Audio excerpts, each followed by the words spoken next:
Seeds everything, right? That's the future, it's the past, it's the present. Watching seeds sprout is really pure magic. Part of it is that promise. There's that promise in seeds. You can touch it and you can really see the potential through your eyes. That whole cycle of life, it's pretty special. My relationship with seeds is everything.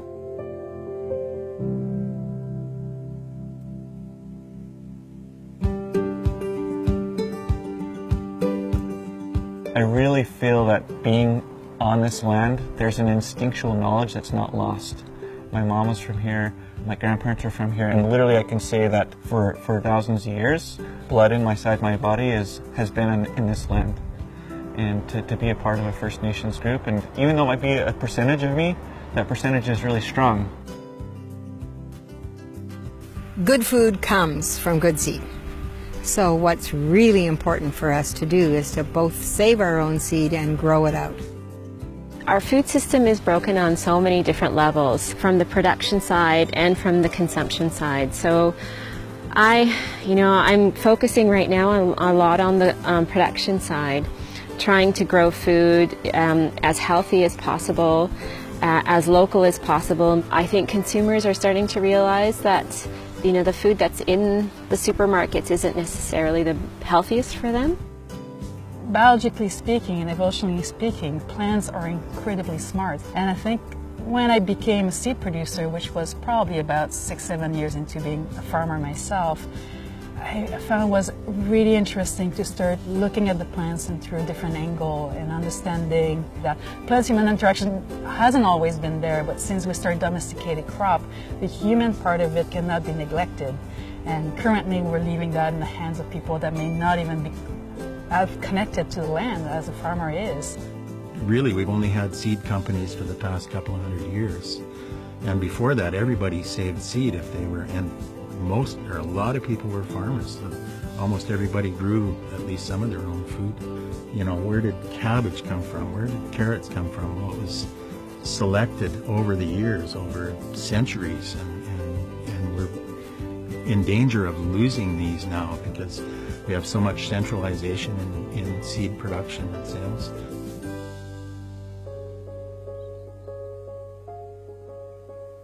We've missed a whole generation of people who have not wanted to farm. And so we are absolutely blessed with this movement of young people who find farming attractive to them.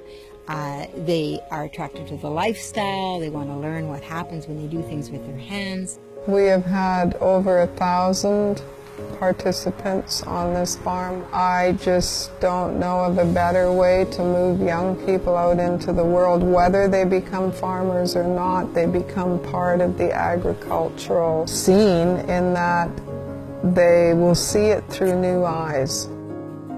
We brought in a couple of people that we've worked with as apprentices, taught them knowledge, given them ideas on what they can do.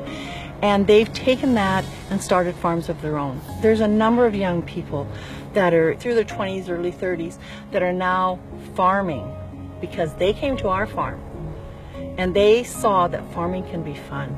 They never thought they'd care so much about anything till they've had an experience here. So I think the farm, here's this tiny little place in the world, and we have sent forth over 1,000 people with new eyes. They see food and food production through new eyes. We read stories or we hear stories, and we think oftentimes that people came and they forged something out of nothing, that the West there was nothing here, and we came and we forged and we made something happen. There's no doubt that there was farming happening, but in a very sustainable and natural way. What can we learn from it? What can we move forward doing? How can we still farm in a sustainable way and yet adapt, modern technologies and modern luxuries, and to know that connection with our food and our land is very much alive. I'm reminded when sometimes when we're shelling beans by hand, and you pop open this brown pod and these beautiful multicolored vibrant beans pop out, and it is like opening a gift.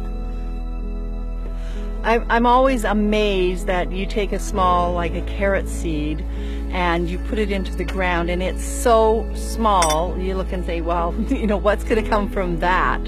It's a very simple and circular process that it begins with the seed, goes into the soil, gives us, and goes back to the soil to grow us another crop. Seeds are such an incredible little package. Like, I mean, these little things can sometimes stay alive for 10 years plus and carry all the genetics that it needs to create those gorgeous plants and all the food it would need to make it through that first journey in the soil. And it just keeps blowing my mind every time I read about seed or read of dispersion or how they go in dormancy and their potential. I love to see nature actually spreading itself all over the place. So it's the abundance, I guess, that the plant provides. It's really just totally amazing. Just as nature spreads seeds, I think if we spread knowledge, it returns to us in really interesting and different ways. There's so much in a seed that we don't know. It's more than the physical characteristics. It's a miracle, really. Something so small can pack so much knowledge, so much information, and it gets passed on, and it can be so easily lost. It's fragile. Only a few survive. To keep those survivors surviving is a challenge, and what makes it exciting and fun and enjoyable too.